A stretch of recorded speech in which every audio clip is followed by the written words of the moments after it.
Kuri uyu wa gatanu igenekerezo rya ndwi ruheshi uno mwaka w'2024 umukuru wa zone Cibitoke yatunganije inama ku badandaza ibinyobwa bafise ububare ndetse n'amahoteli n'amadepo. Iyo nama ikaba yatewe iteka na musitanteri wa komine Rugombo, yari itumiwemo kandi abajejwe umutekano ndetse n'uwujejwe itangwa ry'ibinyobwa mu ntara ya Cibitoke uwo bita derege.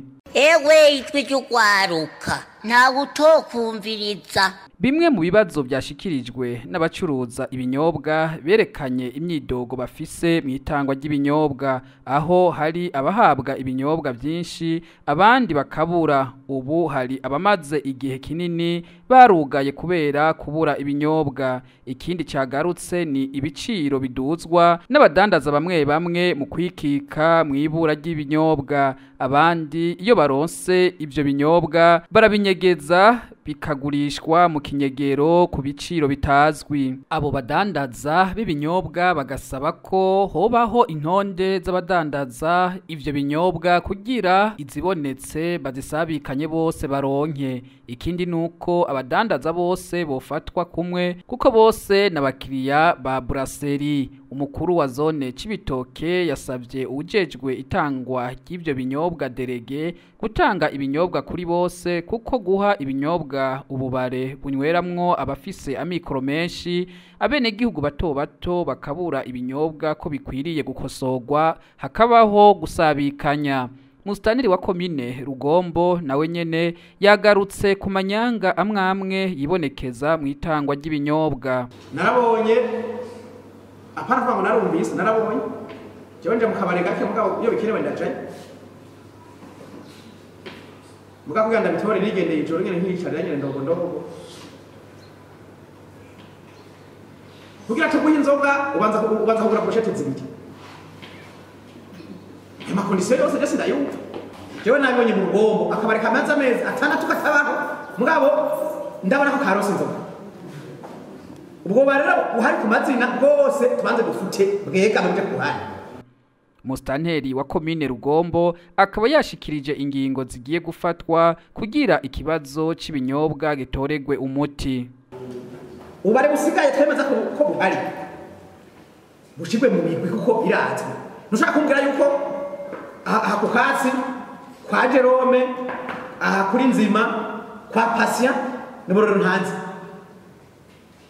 mwese nta utemera ko ububare ari ubare de reference VIP uboneka uburiza kama bufise inzoga byo byumvika duhaje uwo mugwi tuje no kundi ubare bukurikira hama no mugwi nyene wa mbere turabe mbega baba izingana gute tubivuga ariko nabyo nyine kuko twa turajana n'igihugu ntuje mu muntu ico cyo bari yumbira nta musane nibaza ko derege inyunga kenero ko inzoga nziza zose kaba kwisome kugira ngo nabane sinchamone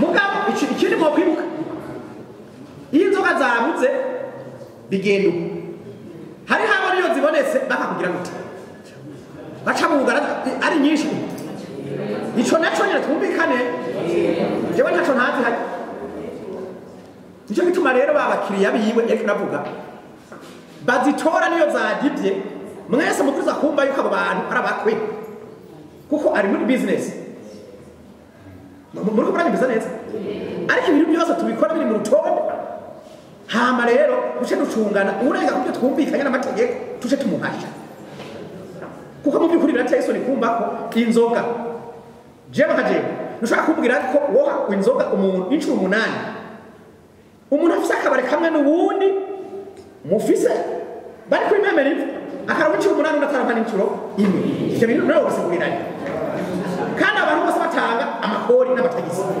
mwisho gihe rero icyangi kireho n'icyangi niturabi zihari twige uko zitanga erega zabaye mwe naho kwa muti ku Cibitoke turahaye ubare bwa bundi bwavuyemo kundi bare busigara tuvuga ati 50 uno munsi harose 25 merekere dushaka ubundi 26 no ibyo amahoro none hama bene gihugu bobo bavuga bati mbega kwageze imari amuseri biko hoya zaheze mugabo kwa jamari zigize gute umwana ni wasasa inzoga aho ziriya zisaga cyose kibazo mugabo tujere uko izo nzoga zitanga namwe muzidandaza hama namwe mubahirize ibiciro. Wavreb ijwi ryo gwaruka FM.